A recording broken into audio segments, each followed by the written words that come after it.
दोस्तों इमेजिन कीजिए आपको एक मैजिशियन मिलता है जो आपसे कहता है कि मैं तुझे 70 की उम्र में करोड़पति बना सकता हूं और मैं तुझे 30 की उम्र में करोड़पति बना सकता हूं, दोनों में से क्या चूज करोगे? तो क्या आप 70 की उम्र में करते हुए करोड़पति बनना चाहोगे, जिस टाइम आपकी उम्र स्पोर्ट्स कार चलाने की या फिर बंदियां घुमाने की नहीं रह जाएगी, आपकी उम्र बस आशीर्वाद देने की रह जाएगी? या फिर आप 30 की उम्र में करोड़पति बनना चाहोगे जहां आप एंजॉय कर सकते हो खोल करके, अब खोल करके।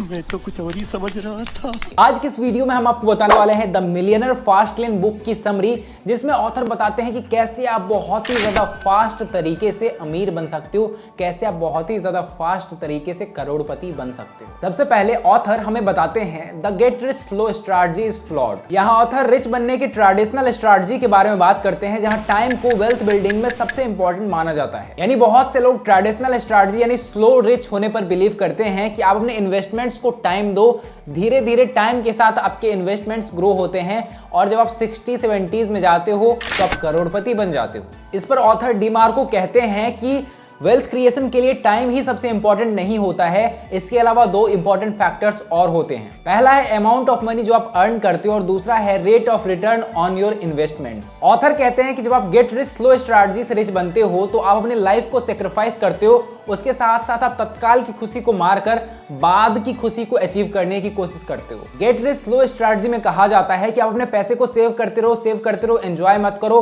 और 60 की उम्र तक सेव करो, उसके बाद आप अमीर बन जाओगे। ऑथर कहते हैं कि वेल्थ बिल्डिंग के लिए आपको 60-70 तक वेट करने की जरूरत नहीं है, आप बहुत ही ज्यादा क्विकली भी पैसे कमा सकते हो, बहुत ही ज्यादा इजी तरीके से। वेल क्या है ये तरीके, इसके बारे में अब हम डिस्कस करेंगे। Tip number 1, the fast lane mindset. Author कहते हैं फास्ट लेन माइंडसेट मींस आप दूसरों के लिए वैल्यू क्रिएट कर रहे हो ऑन लार्ज स्केल। इसके लिए आपको आइडेंटिफाई करना पड़ेगा प्रॉब्लम्स और चैलेंजेस जो लोग फेस करते हैं और उसके बाद एक इनोवेटिव आइडिया सोचना पड़ेगा, एक इनोवेटिव सॉल्यूशन सोचना पड़ेगा जो उनकी लाइफ को इजियर और बेटर बना दे। अगर आप इस टाइप का वैल्यू क्रिएट कर देते हो तो आप डेफिनेटली एक बिजनेस बना सकते हो जिससे बहुत जल्दी बहुत ही क्विकली पैसे कमाकर वेल्थ बना सकते हो। वेल इसके लिए जो सबसे पहला टिप ऑथर बताते हैं वो है फोकस ऑन सॉल्विंग प्रॉब्लम्स। अगर आप एक ऐसा बिजनेस बनाना चाहते हो जिससे आप बहुत सारा पैसा कमा सको तो आपको एक ऐसा प्रॉब्लम ढूंढना पड़ेगा जो बहुत से लोगों के लाइफ में है और उसके बाद आप कोई ऐसा प्रोडक्ट, कोई ऐसा सर्विस उन्हें प्रोवाइड करो जिससे उनकी प्रॉब्लम सॉल्व हो जाए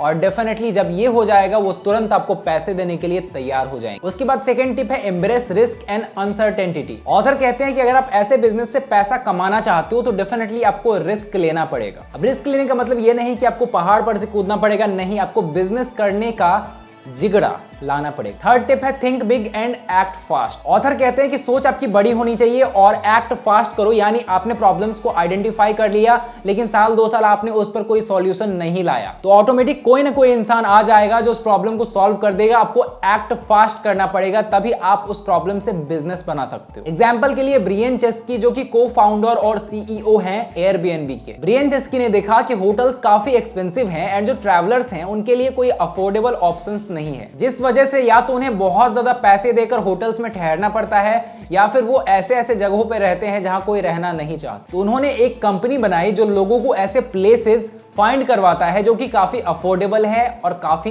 अच्छा भी। उन्होंने एक प्लेटफॉर्म क्रिएट किया जो लोगों को अलाउ करता है अपने घर को रेंट पर लगाने के लिए और ट्रैवलर्स को अलाउ करता है उनके घर को रेंट पर लेने के लिए जितने दिन के लिए भी चाहिए। एयरबीएनबी में आज 7 मिलियन प्लेसेस हैं और ये 220 कंट्रीज में फैला हुआ है और इस प्रॉब्लम को सॉल्व करने की वजह से चेस्की का नेटवर्थ $12 बिलियन है आज। उसके बाद ऑथर बताते हैं the fast lane road map. पहले आपने किसी प्रॉब्लम को सॉल्व किया और उससे बिजनेस बनाया, अब उस बिजनेस को बड़ा कैसे बना सकते हो। इसमें टिप नंबर 1 है scale that business to reach millions. इसमें ऑथर कहते हैं कि आप अपने बिजनेस को स्केल करना शुरू कीजिए मार्केटिंग, एडवर्टाइजमेंट और स्ट्रैटेजिक पार्टनरशिप्स करके। उसके बाद टेक्नोलॉजी और स्टाफ्स को हायर करके बहुत से टास्क को आउटसोर्स कर दीजिए और उसके बाद आप फंडिंग्स उठाइए जो आपके ग्रोथ को एक्सेलरेट करेगा। टिप नंबर 2 है create a brand. The fast lane road map का थर्ड जो टिप है वो है create a brand around the business. आपको एक यूनिक ब्रांड बनाना होगा जो आपके कंपटीटर्स से अलग स्टैंड करे। इसके लिए आप एक ब्रांड स्टोरी क्रिएट करो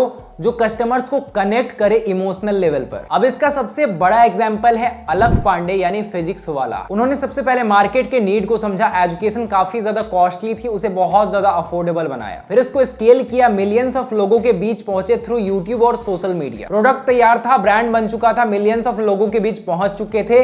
अब टेक्नोलॉजी का साथ लिया, उसके साथ साथ टीम तैयार करी और $1.1 की फंडिंग भी उठा ली। चूंकि फिजिक्स वाला ने स्टूडेंट के प्रॉब्लम को सॉल्व किया, दैट्स व्हाई स्टूडेंट्स मानते हैं कि फिजिक्स वाला एक इमोशन है, एक ब्रांड है। Third, NET। ऑथर ने कुछ इंपॉर्टेंट टिप्स बताए, जिसमें से मैंने 3 इंपॉर्टेंट टिप्स चूज किए हैं जो कि बहुत ज्यादा इंपॉर्टेंट हैं आपको रिच बनने के लिए। Number 1, need. मार्केट में हमेशा नीड चेंज होती रहती है और बहुत से अनसेटिस्फाइड डिमांड्स होते हैं मार्केट में जिनको सेटिस्फाई नहीं किया जा रहा होता है। ऑथर एडवाइस देते हैं कि आपको हमेशा ऐसे नीड्स, ऐसे अपॉर्चुनिटीज के बारे में पता करते रहना चाहिए। जब आप ये कंटिन्यूअसली करते रहोगे तो आप अलग अलग सक्सेसफुल बिजनेसेस बना सकते हो। सेकेंड टिप है एंट्री। जब आप मार्केट के नीड को कंटिन्यूअसली सर्च करते रहते हो तो आपको मार्केट में कोई ना कोई नीड मिल ही जाएगा। उसके बाद मार्केट में एंटर करो किसी बेहतर सॉल्यूशन के साथ। आपका ये सॉल्यूशन ऐसा होना चाहिए कि ऐसा सॉल्यूशन मार्केट में और कोई प्रोवाइड नहीं कर रहा हो। ये कोई प्रोडक्ट, सर्विस या फिर आपके प्रोडक्ट का इंप्रूवमेंट हो सकता है। ऑथर ये भी सजेस्ट करते हैं कि ऐसे मार्केट में कभी भी एंटर मत करो जिसमें ऑलरेडी बहुत सारे कंपटीटर्स भरे पड़े हैं। एंड थर्ड टिप है टाइम।